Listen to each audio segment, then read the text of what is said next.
interesting things. They painted the tops and the rise and the runs, and then they tried to make it look like stonework or something. We're not sure what they were trying to do. But whatever it was somebody with a lot more time on their hands than it was, and labor must have been relatively cheap to be able to do it.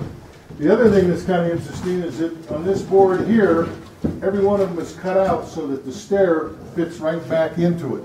I doubt if you'd find anybody carpenter in this day and age that would go to that effort in to build a set of stairs where they actually went back into the board on that side.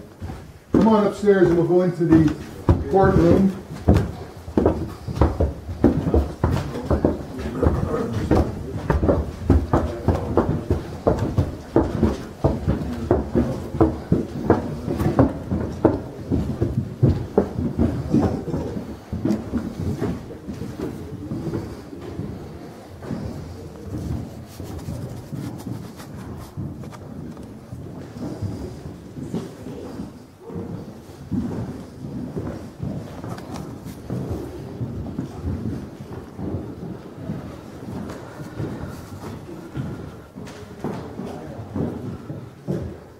This is the courtroom. We're not sure how it was set up, but we suspect, since we do know that that was the district judge's office was here, probably the bench was on this end. They then went back there, and this was a jury room over on this side, or a prisoner holding room, whatever the case would be. So probably the bench was here, and then the attorney's desk, and then the other audience and the jury would have been on the sides or on the back here. It was used by both the district judge and the justice of the peace. The justice of the peace had his in the front, his office in the front. When the courthouse was built, there was the district judge who was living here at that time. Later on, the later years of the courthouse, the district judge lived in other parts of the district and would come in as needed, but there was always a JP in residence as far as while the courthouse was here. The front office on this other side up here, that was the district attorney's office. So basically what you were looking at on this level, the bottom level was the elective offices of the county. This level was the justice or the judicial area of the county offices, elected officials or otherwise. You can see how light it is in here. The windows were more than enough light probably for any kind of daytime effort, but they did have, when they did this earthquake work, they removed them, and I don't know what happened to them. There used to be 3 evenly spaced hooks that were in the ceiling, in the plaster. We know they were part of the original work because they were in the plaster at that time. That probably for lamps, hanging lamps that were on a pulley system or something of that sort, so they could lower them, because they did hold meetings occasionally up here and social functions of one sort or another in the building or in the courtroom here. So it was a case where they did have lighting of some sort at night if they needed it. The Ernst family has talked about it. George Ernst had a magic lantern, you know, the lanterns of the pre-movie type things, and he would have shows and things of that sort for local people, and had a number of different speakers that would come in here. This is where they held when they opened up the courthouse on the July 4th, this is where they held their meeting at that time in 1876 on the judicial period. If you look here, the hinges on the doors indicate that those doors swung both ways. The only transom we have that's in place is this one up here, and it has a kind of a blue glass in it. We're not sure if that was painted on there or if it was a tint that was built into the glass. That would have to be something we'd have to analyze at the time. We don't know if all of the other windows were that way or if they were a clear glass at this point. You can notice here that these walls that are downstairs and here they're a bearing wall. They're on solid ground below. But when they did the earthquake work, there was a little bit of settlement, and you can see where there's a little bit of they cracked the plaster, and there's some heavy weights up there, as you'll notice when you get up there. You can see where they had placed the timbers up there for the floor, spacing the floor joists and things. They placed them on the split where they brought the two together are on the bearing walls, so that we know that, and those are solid onto solid rock below.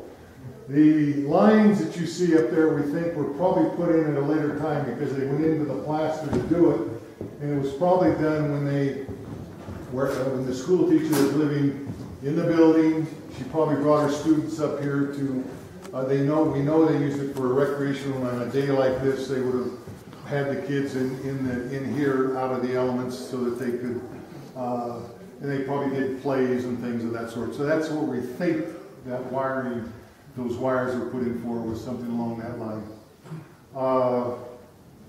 There's not a great deal of hole in the floor here. I sometimes get asked about that. We think all that was just to allow the heat from below to come up into the courtroom. And when it was put in, I doubt if it was put in while the courtroom was active. It was probably something they did later on to allow a certain amount of heat so it would be fairly warm, although a day like today is not bad in here. The furniture you see here came out of a lodge in Tonopah that they were closing down, and the same thing with the stove. The stove might be close to the vintage stove that would have been here.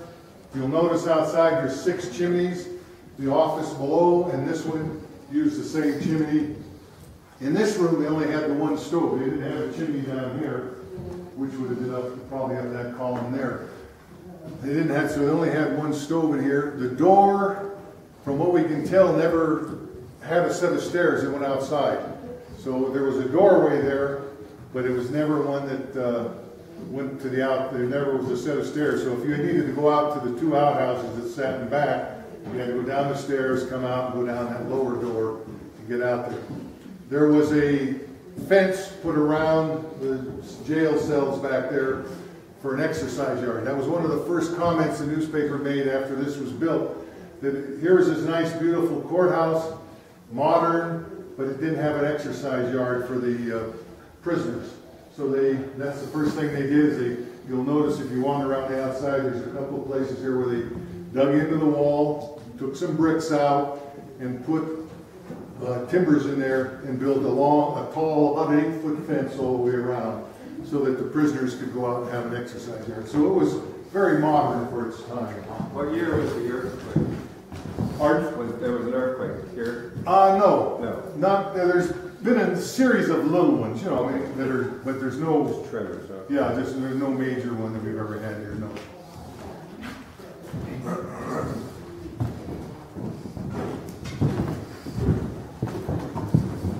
In the district judge's office, you'll notice here George Vukanovich, October 18th, 1941.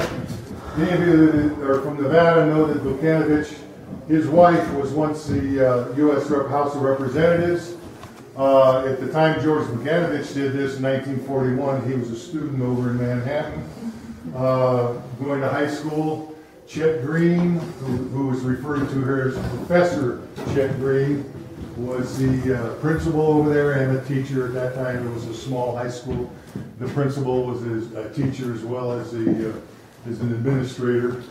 Some of the other names in here are, again, the students. The names of charcoal are students that went to school over in Manhattan. They were brought over here on a field trip for Nevada history. The next room I'll take you to is up here at the front.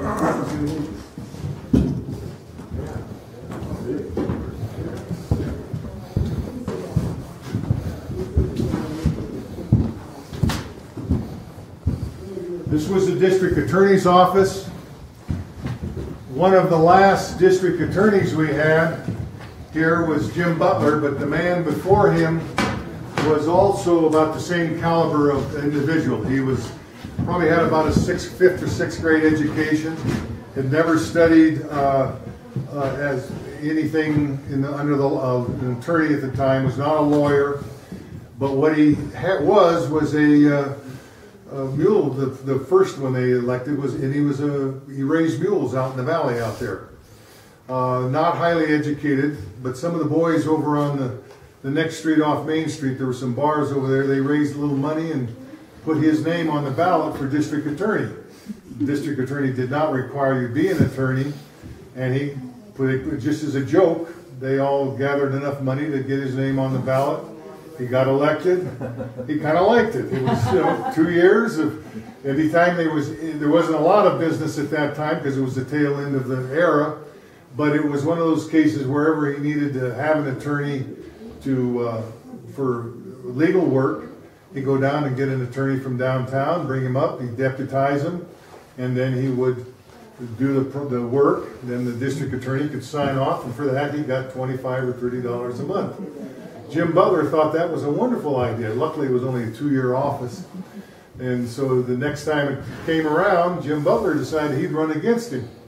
And he ended up winning. Jim Butler had about the same amount of education, was not a highly educated man by any stretch of imagination, was a rancher, knew how to do that part, a little bit of a prospector.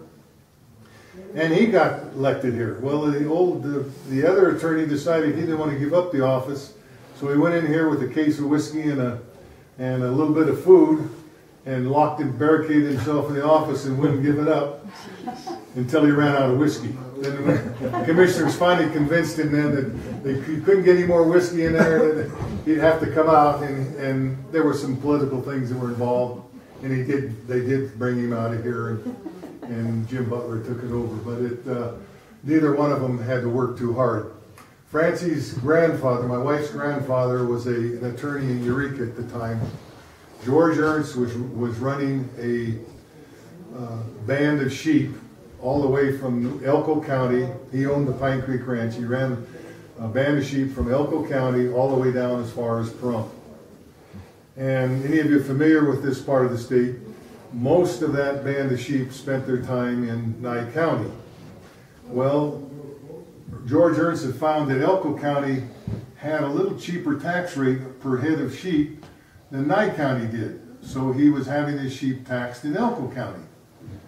And it was kind of upset the people or the offices here in Nye County because they felt he's feeding them most of the time in here, and yet he's getting by with a lower tax up there in Elko. So they took him to court.